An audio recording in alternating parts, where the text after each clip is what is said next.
Dear viewers, I have already provided you the first part of this topic, letter writing, and in that part I discuss what are the types of letter writing and what is the format of informal letter. So I discuss this kind of things. We discuss 6 parts of letter writing and we will introduce all these parts in this video here. सारे जो parts हैं, जो 6 parts हमने यहाँ पे बताए थे, उनको हम यहाँ पे अप्लाई करके देखेंगे इस क्वेश्चन के अंदर, या हमने यहाँ पे अप्लाई किए हैं। 6 पार्ट्स में हमने डिवाइड किया था इनफॉर्मल लेटर को, और तो किस तरीके से वो होते हैं 6 पार्ट्स, इस एग्जांपल्स के थ्रू हम समझेंगे। एक क्वेश्चन हमारे सामने है, क्वेश्चन किस तरीके से है, you are Aban or Arshi living at 6/B Gulab Bagh Udaipur, write a letter to your friend Aruba congratulating her for getting first rank in board exam.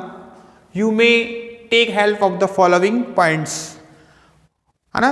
The points may be given or may not be given. Anything can be happen. Okay? कुछ भी हो सकता है, आपके पास points हो भी सकते हैं, नहीं भी हो सकते हैं। नहीं है तो हमें इमेजिन करना है, दिए हुए हैं तो हमें हेल्प मिल जाएगी। इस तरीके से दिए हुए हैं तो हमें हेल्प मिल जाएगी, और नहीं दिए हुए हैं तो फिर हमें इमेजिन करके चलना है। ठीक है ना? तो इस तरीके से हमारे सामने क्वेश्चन है लेटर राइटिंग का। पहले तो हमें इसका नेचर देखना है, ये किस तरीके का लेटर है। तो आपको पता है कि फ्रेंड को लिख रहे हैं, किसको लिख रहे हैं, फ्रेंड को लिख रहे हैं, तो ये कैसा लेटर हुआ, इनफॉर्मल। फॉर्मल तो ये है नहीं, इनफॉर्मल है। और इनफॉर्मल में भी हमें क्यों लिखना है, कॉन्ग्रेचुलेशन देने के लिए कॉन्ग्रेचुलेट करना है। सारी चीजें भी क्वेश्चन से ही समझनी है। First of all we need the sender address, senders address. सबसे पहले हमें किसकी जरूरत है, सेंडर्स एड्रेस की जरूरत है। सेंडर का पता कैसे चलेगा, क्वेश्चन को पढ़ने से पता चलेगा। देखिए क्या कह रहा है, you are Aban or Arshi, तुम अबान हो या अर्शी हो।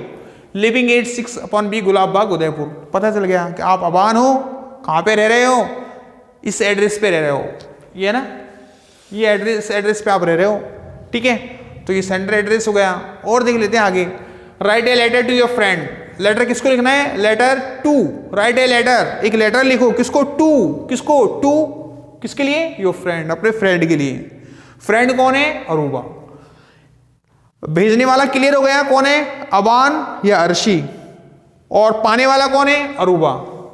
ठीक है, ये चीज हो गई यहाँ पे क्लियर। लिखना क्यों है वो भी आगे लिखा हुआ, देखो, कॉन्ग्रेचुलेटिंग हर, उसको कॉन्ग्रेचुलेट करते हुए, शुभकामनाएं देते हुए, बधाई देते हुए, कॉन्ग्रेचुलेटिंग हर। तो ये विषय है, ये सब्जेक्ट है लेटर का एक तरीके से, है ना। ये पर्पज है, पर्पज क्या है, कॉन्ग्रेचुलेशन देना, कॉन्ग्रेचुलेट करना। तो तीनों चीज हो गई, भेजने वाले का पता चला गया हमें, पाने वाला कौन है वो पता चल गया, क्यों लिख रहे हैं लेटर, पर्पज हमें पता चल गया, कॉन्ग्रेचुलेट करना है। कॉन्ग्रेचुलेट किस चीज के लिए करना है, for getting first rank in board exam. उसकी बोर्ड एग्जाम में कौन सी रैंक मिली है, उसको फर्स्ट रैंक मिली है, उसके लिए कॉन्ग्रेचुलेट करना है। बात समझ में आ गई होगी यहाँ तक। तो इस तरीके से ये हमारे सामने सारी चीज क्लियर हो गई। अब आपके सामने कुछ पॉइंट्स भी दिए हेल्प के लिए, चलो ठीक है, देखते हैं। सबसे पहले हम सेंडर एड्रेस लिख देंगे, हमने आइडेंटिफाई कर ही लिया, 6/B गुलाब बाग उदयपुर, है ना। यहाँ पे कॉमा नहीं लगाना, मैंने जैसे आपको बताया, यहाँ पे फुल स्टॉप भी नहीं लगाना, क्लियर। एक लाइन की लगभग जगह छोड़ी, फिर डेट लिख दी, 5 नवंबर 2020। ऐसे भी हो सकता है नवंबर 5, 2020। लेकिन अगर आप ऐसे लिखोगे 5/11/2020, है ना, दैट इज रॉन्ग मेथड, है ना, ये गलत तरीका है। इस तरीके से नहीं लिखेंगे, हमें इस तरीके से लिखना है। इसको ऐसे जरूर कर सकते हैं, रिवर्स, नवंबर पहले 5 बाद में, ऐसे लिख सकते हैं, लेकिन इस तरीके से हम नहीं लिखेंगे डेट को। अब ये देखो, क्योंकि मेरी लाइन तो यहाँ पे शुरू हो रही है, क्योंकि मैंने उधर पॉइंट्स लिख दिए, because of the lack of space, है ना, जगह की कमी की वजह से मैंने ऐसा किया। लेकिन आपकी जो लाइन तो वहीं से शुरू होगी, नोटबुक के अंदर, तो है ना।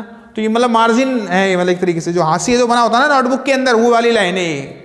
अब सारी चीजें हम उसके वहां से लिखना शुरू करेंगे ऐसे। ठीक है, एड्रेस हो गया, डेट हो गई। फिर हम क्या करते हैं, तीसरा पार्ट क्या है, first part, second part, third part. Third part क्या है, ग्रीटिंग या सैल्यूटेशन। तो डियर अरूबा, क्योंकि फ्रेंड है अरूबा, तो डियर अरूबा, कॉमा लगा देंगे यहाँ पे, अरूबा के यहाँ पर डियर अरूबा। और अब ये कंटेंट, है ना, बॉडी ऑफ द लेटर जो हमने बात की थी अगले पार्ट्स के अंदर, पार्ट नंबर 4 जो था उसमें, तो बॉडी ऑफ द लेटर जो बनाएंगे उसमें 3 चीजें हमने बताई थी। सबसे पहले इंट्रोडक्शन, उसके बाद में मेन कंटेंट, और उसके बाद में क्लोजिंग फ्रेज, है ना। और क्लोजिंग फ्रेज के बाद में सब्सक्रिप्शन और सब्सक्रिप्शन के बाद में सिग्नेचर। ठीक है, तो सारी चीज इसमें आ गई। तो अब देखो इंट्रोडक्शन कैसे दे रहे हैं हम, कोई भी लाइन ले सकते हैं, I am quite well here and how that you will be the same there, इस तरीके से, या फिर hope this letter finds you happy healthy and enjoying the life. ये फिक्स लाइन है हमारी, हमने लर्न की हुई है, ऐसे मान लो आप, है ना, जो हमें ज्यादातर लेटर्स में हमें इसको यूज करना है। ठीक है, स्टार्टिंग करने के लिए कई बार हमारे सामने प्रॉब्लम ये आती है, हमें ये नहीं समझ में आता शुरू कैसे करें, है ना, बिगिनिंग कैसे करें, शुरुआत कैसे करें। तो ऐसे करनी है शुरुआत, है ना, कंफ्यूज नहीं होना, ऐसे शुरुआत करनी है, शुरुआत हो जाएगी, फिर हमें आगे लेटर में आगे बढ़ना है। तो शुरुआत कर दी हमने, इंट्रोडक्शन पार्ट हो गया बॉडी ऑफ द लेटर का। Hope this letter finds you happy healthy and enjoying the life. Clear. अब आगे चलते हैं, अब क्वेश्चन की हेल्प ले लेंगे हम। अब क्वेश्चन नहीं है तो हम अपने मन से बनाने, वहां पे जो वहां पे हिंट्स देने उसकी हेल्प ले लेंगे। तो पहले हिंट में क्या दिया हुआ है, how did you come to know about it, तुम्हें इसके बारे में कैसे पता चला, है ना। अब वहां पे जो सेकंड पर्सन जो प्रोनाउन है ना, ठीक है, इस तरीके से how did you come to know about it, उसको अपन को बदल देना फर्स्ट पर्सन प्रोनाउन में। ठीक है, यस, इसको सी कर देता हूं मैं यहां पे, हाउ डिड शी, है ना, और थर्ड पर्सन को बदल देना है सेकंड पर्सन में, थर्ड पर्सन को बदल देना है सेकंड पर्सन में। चलो ठीक है, इसको भी यहां पे with her on her success कर देते हैं इसको यहां पे थर्ड। हाँ, तो मैं आपको बता रहा था कि जो हिंट्स दी होती है ना, ये क्वेश्चन में भी हो चाहे हिंट्स में हो, तो सेकंड पर्सन होता ना, सेकंड पर्सन, उसको तो अपन फर्स्ट पर्सन में बदलते हैं, और थर्ड पर्सन होता है ना, उसको बदलते हैं सेकंड पर्सन में। इसको समझिए थोड़ा सा कैसे, कि मान लो क्वेश्चन तो अपन से पुटअप कर रहा है ना, सामने वाला जो एग्जामिनर है जिसने पेपर बनाया है वो अपने से क्वेश्चन पुटअप कर रहा है ना, तो वो सेकंड पर्सन यूज करेगा अपने लिए, क्या यूज करेगा, सेकंड पर्सन यूज करेगा। और जो सेकंड पर्सन को फिर अपन किससे बदलेंगे, जब जवाब दे रहे हैं अपन तो अपन फर्स्ट पर्सन बन गए, अब तो अपन उसको सेकंड पर्सन जो दिया हुआ है उसको फर्स्ट पर्सन में चेंज कर देंगे। और मान लो कोई थर्ड पर्सन दिया हुआ है उसमें, तो उसको अपन सेकंड पर्सन में चेंज कर देते हैं, उसको थर्ड पर्सन ही रहने देते हैं। इस तरीके से ध्यान ये रखना है, सेकंड पर्सन को फर्स्ट पर्सन में चेंज कर देते हैं, क्योंकि अपन जिसने भी क्वेश्चन पुटअप किया उसके लिए अपन सेकंड पर्सन है ना, दूसरे आदमी है, लेकिन अपन जब जवाब देंगे तो अपन फर्स्ट पर्सन बन गए अब, इस तरीके से। तो यहाँ पे लिखा, यहाँ पे आपकी इंट्रोडक्शन फ्रेज हो गई, how hope this letter finds you happy healthy and enjoying the life. फिर अपन यहाँ पे क्वेश्चन पे आ गए सीधे, how did you come to know about it, तुम्हें इसके बारे में कैसे पता चला, how did you come to know, तो अपन इसको अब आंसर में बदलना है इस सेंटेंस को अपन को। तो आंसर में कैसे बदलेंगे, यू, वो कह रहा तुम्हें कैसे पता चला, तो अपन बताते मुझे पता चला, तो अपन कैसे करेंगे, आई डिड और कम की सेकंड फॉर्म में कैम, क्वेश्चन मार्क हट जाएगा, तो अपन जवाब दे रहे हैं ना अपन, I came to know about it, तो यहां पे हो जाएगा आई कैम टू नो, मुझे पता चला, अबाउट इट लिख देते यहाँ पे तो भी ठीक था, नहीं लिखा तो कोई दिक्कत नहीं है। I came to know through an esteemed newspaper, है ना, मुझे एक स्टीम न्यूज़पेपर से पता चला, दैट्स कि you got the first rank in board exam, कि तुम्हारी जो है बोर्ड एग्जाम में फर्स्ट रैंक आई है, तुम्हें बोर्ड एग्जाम में फर्स्ट रैंक मिली है। तो उसका जवाब दे दिया हमने, how did you come to know about it, तुम्हें इसके बारे में कैसे पता चला, तो I came to know about it through an esteemed newspaper that you have got, हमने और बढ़ा दी एक सेंटेंस कि तुम्हें जो है फर्स्ट रैंक मिली है ना, इस तरीके से। तो यहाँ पे अपना एक सेंटेंस बन गया, उसका जवाब हमने दे दिया। अगली हिंट देखी क्या है, हाउ डिड सी प्रिपेयर, उसने कैसे तैयारी की, है ना, जिसकी फर्स्ट रैंक मिली उसने कैसे तैयारी की। तो अपन क्या करेंगे, पहले और एक सेंटेंस मैंने और लिख दिया, आई फेल्ट, थोड़ा बढ़ाते भी थे ना अपन भाई, थोड़ा बहुत बढ़ाते भी हैं लेटर की उसको लेंथ को, I felt very happy reading this news, आपकी फीलिंग भी तो बताओगे आप, वहां पे क्वेश्चन भी हो सकता था, हाउ डिड यू फील, तुम्हें कैसा लगा, है ना, वहां पे क्वेश्चन भी दिया जा सकता था, इस तरीके से हिंट भी दी जा सकती थी। तो अपन लिखते I felt very happy reading this news, इस न्यूज को पढ़ करके मुझे बड़ी खुशी हुई, बहुत खुशी हुई, ठीक है ना। अब यहाँ पे हाउ डिड शी प्रिपेयर, उसने कैसे तैयारी की, तो अपन क्वेश्चन कर रहे हैं, I want to know how you prepared, third person है शी, वो यू में चेंज हो गया सेकंड पर्सन में, आई वॉन्ट टू नो, मैं जानना चाहती हूँ, जानना चाहता हूँ, how you prepare for this exam, तुमने इस एग्जाम के लिए कैसे तैयारी की, ठीक है ना। और बढ़ा दिए सेंटेंस एक, तो अपन ने what was your routine for study, study के लिए तुम्हारा रूटीन क्या था, what kinds of books did you read, किस तरह की बुक्स तुमने पढ़ी। ये सब सेंटेंस क्या अपनी तरफ से इन्वेंट करने तो है ना, अपने को कुछ तो इन्वेंट करना पड़ेगा। चलो ये बात हुई, उसने कैसे प्रिपरेशन की उसकी बात अपन ने पूछ ली। फिर कह रहा है how all are behaving with you, with her on her success, है ना, उसके साथ में कैसा बिहेव कर रहे हैं सब लोग। तो अपने लिखा, क्वेश्चन पुटअप करेंगे उससे, how all family members are feeling after this achievement, family members जो है सभी कैसा फील कर रहे हैं। How all are behaving with you, है ना, सब तुम्हारे साथ में कैसा व्यवहार कर रहे हैं, ठीक है ना।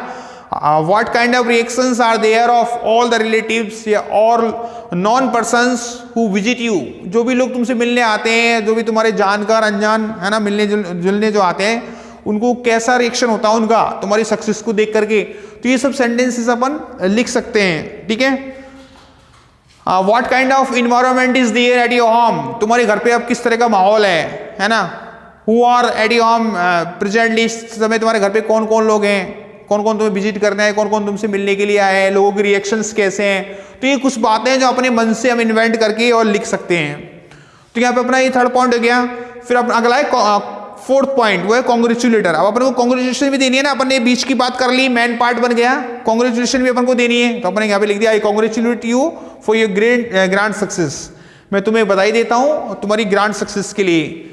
तो ये आपका देखो इंट्रोडक्शन पार्ट हो गया यहाँ तक, ये पहली लाइन, फिर मेन कंटेंट हो गया यहाँ पे, और अब अपन को बनानी है क्लोजिंग फ्रेज, यानी एंडिंग देनी है लेटर को।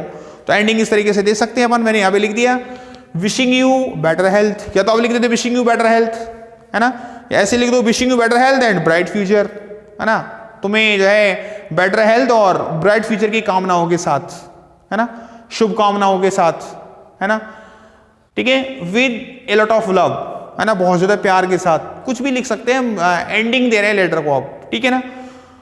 और सी यू सून अगेन, है ना, जल्दी तुमसे फिर मुलाकात होगी, ऐसे भी लिख सकते हैं, कुछ भी फ्रेज हम यहाँ पे यूज कर सकते हैं। तो यहाँ पे अपनी फ्रेजिंग क्लोजिंग फ्रेज लिख दी, यहाँ पे एंडिंग दे दी। फिर सब्सक्रिप्शन जो वाला पार्ट था 5 नंबर पे, सब्सक्रिप्शन यूर सिंसियरली, फ्रेंड है ना अपना इसलिए यूर सिंसियरली लिख दिया, और सिग्नेचर कौन है लिखने वाला, अबान है तो अबान का नाम लिख दिया। इस तरीके से हम जो है एक लेटर को लिख सकते हैं। अब देखिए इसमें क्या है, हमें इन चीजों पे फॉर्मेट को बहुत फोकस करना है। देखो इसमें मेन चीज क्या है, आपको ध्यान रखना है, सेंडर एड्रेस, ये फॉर्मेट है ना, सेंडर एड्रेस, डेट, ग्रीटिंग, इसका जो फॉर्मेट है इसको ध्यान रखना है, क्योंकि जो एग्जाम के अंदर जो डिवाइडेशन होता है ना, डिवीजन जो होता है मार्क्स का डिस्ट्रीब्यूशन जो होता है, कैसे कैसे मार्क्स अलॉट होते हैं, तो इनके भी मार्क्स होते हैं कि आपने सिस्टमेटिक तरीके से एड्रेस को लिखा है कि नहीं लिखा है, डेट को लिखा है कि नहीं लिखा है, ग्रीटिंग का लिखी है, ये सारी चीजें लगभग आधे नंबर के, ये दूसरी चीज होती है, और आधे नंबर का आपका मैटर होता है लगभग, ठीक है ना। तो अगर आपने ये चीजें सही से लिखी है, मैटर आपने ठीक से नहीं बना पाए, आप लेटर का मेन जो बॉडी ऑफ द लेटर है वो आपसे ठीक से फॉर्म नहीं हो पाया, और आपने ये सारी चीजें फॉर्मेट अच्छे से लिख दिया, तो आपको अच्छे मार्क्स जो है क्वेश्चन में मिल सकते हैं, ठीक है। इसी तरीके से आप लोग लेटर राइटिंग को सॉल्व कर सकते हैं। तो इस तरीके से आपके सामने पूरा यहाँ पे लेटर, क्वेश्चन के बेस पे पूरा लेटर आपके सामने लिखा हुआ है। Thank you and have a nice day.